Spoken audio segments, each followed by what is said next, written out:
Imagine throwing some of the biggest serial killers and crime fighters into a world where for 12 straight hours, absolutely every crime is legal. Now, I'm not talking about some basic battle royale where all killers and heroes immediately start fighting each other. I'm talking about what these characters would realistically do once the entire world descended into complete chaos. And that's what makes this idea so interesting, because whenever we compare killers against each other, there's usually a cat and mouse game where both sides have to remain hidden and avoid getting caught by the police. But during the Purge, all of that completely goes out of the window. So today we are ranking these characters by their chances of surviving the Purge. So the tiers are pretty self-explanatory. We have kills a lot, saves people and gets kills, few kills, other crimes, and they think they'll do good, but they just die. And right off the bat, we have Light Yagami. Now, since all of these characters are being placed into one shared universe, and not specifically, the Death Note universe, the first question is whether we should even allow Light to have the Death Note in the first place. Because without that notebook, I'm dead ass serious when I say this, Buddy is getting absolutely nowhere. Like, think about it. I'm 99.99% sure every single person Light has killed was through the Death Note. Now, maybe I'm forgetting some moment where he killed somebody with his bare hands or used an actual weapon, but I genuinely cannot remember one. Light practically has no hand-to-hand combat experience, no weapons training, and no real physical feats that would help him survive something as chaotic as the Purge. Even if we give him the Death Note, I still don't think that guarantees his survival. Sure, he could potentially rack up a few kills from a secure location,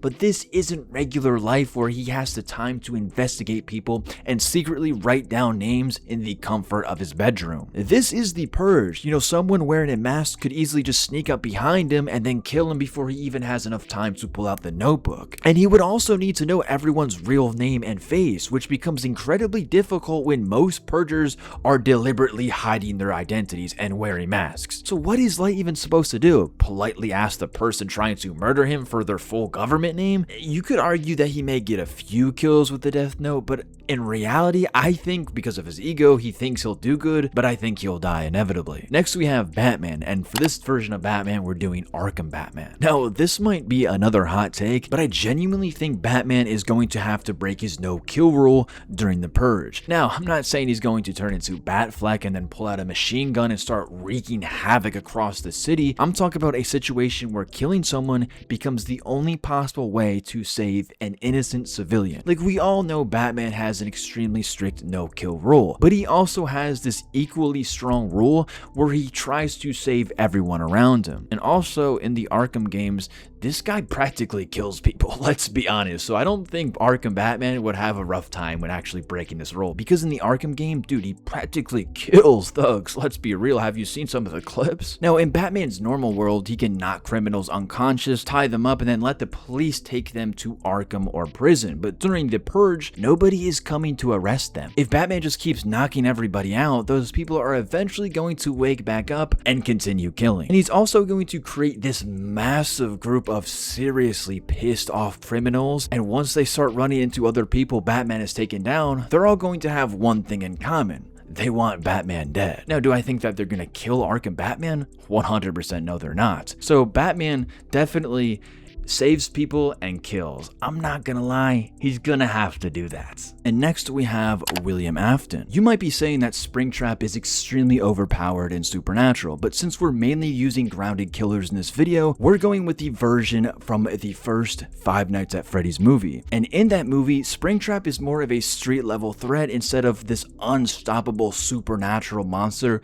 like he is in the games. Now, the Purge would still be difficult for him because he isn't only going up against regular civilians or cops that really don't possess any notable feats that give Springtrap a challenge in his movie. So in the Purge, he would be surrounded by experienced killers and people who are fully prepared for the night. And on top of that, he would be an extremely noticeable target walking around with a massive yellow rabbit suit. But then again, the suit could also be the main reason he survives longer than most people, because it gives him a lot of durability. And we've seen him continue moving after after taking gunshots in the movie. So I feel like Springtrap would definitely get a few kills because of his strength. I feel like he would just get tired. I mean, like running around the whole entire night in that suit. I mean, dude, he better have a fan inside of there or something, because I don't know, man. Next, we have Rick Grimes. Now, Rick has basically already lived through the Purge when you really think about it, and it wasn't just for one night. It lasted for around 9 seasons. Now, before anyone says that Rick mostly fought slow, mindless zombies and that surviving zombies doesn't really necessarily translate to surviving real people during the Purge, Rick has also gone up against countless human enemies while dealing with walkers at the same exact time. He's been in shootouts, chases, and hand-to-hand fights where he has to focus on the person trying to kill him while also navigating terrain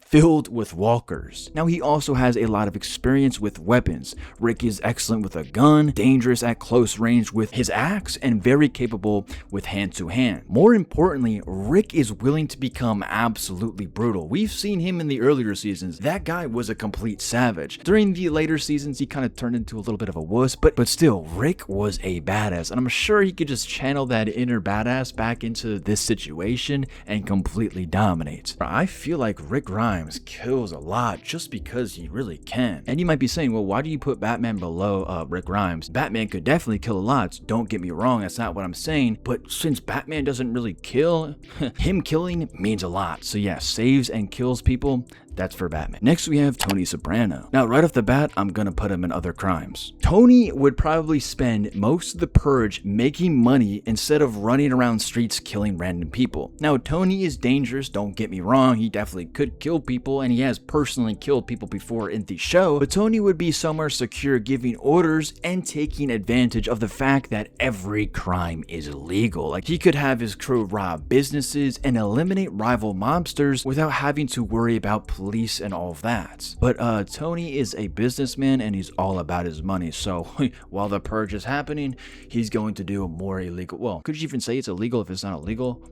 But you know what I mean. Next, we have the Punisher. Now, the Purge would basically be Frank Castle's dream scenario, because for 12 hours straight, every gang member, murderer, trafficker, or organized criminal would be out in the open thinking they could do whatever they want without consequences. But Frank would see that as the perfect opportunity to wipe out as many of them as possible. And unlike most people, Frank would not be hiding inside and waiting for the night to end. He would spend the entire year preparing weapons, safe houses, and a list of targets so that the second the Purge starts, brother, he is going to go on a massive killing spree. So for Frank Castle, I would even put him over Rick. Dude, he's going ham. Next, we have Patrick Bateman. Patrick would enter the Purge believing that this is the perfect night for him, that he can finally get away with murder easily without having to hide who he truly is as seen in the movie. Because as we all know, Patrick is simply trying to just fit in. So in the Purge, he can let that mask slip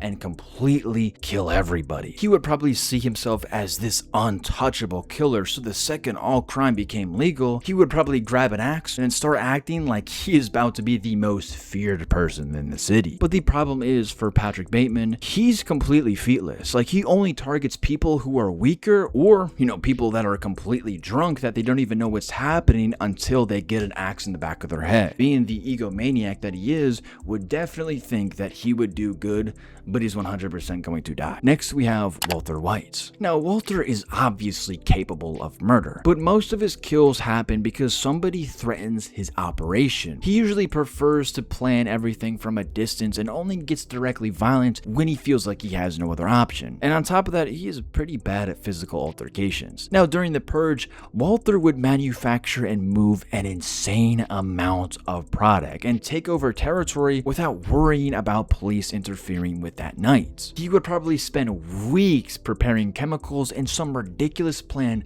that only makes sense to him. But the main problem is that Walter's ego would eventually make make the situation more dangerous than it needs to be. Instead of staying hidden and letting other people handle everything, I feel like he would probably convince himself that he is in complete control and personally confront somebody who is much more dangerous than him. Now, Walter might get a few kills. Honestly, I don't really see that. Maybe if he blows up another building like he did in Breaking Bad, but I feel like he just has no reason to do that. I feel like, in all honesty, he would just be right next to Tony Soprano, just moving product, because at the end of the day, he's not really that much of a killer. He's just there to make a lot of money and make some drugs. Next, we have Agent 47. Now, right off the bat, Agent 47 needs his own tier called One Above All. Because, brother, dude, he's not just gonna kill a lot, he's probably going to kill absolutely everybody. The Purge is basically the perfect environment for him because while everyone else is running around,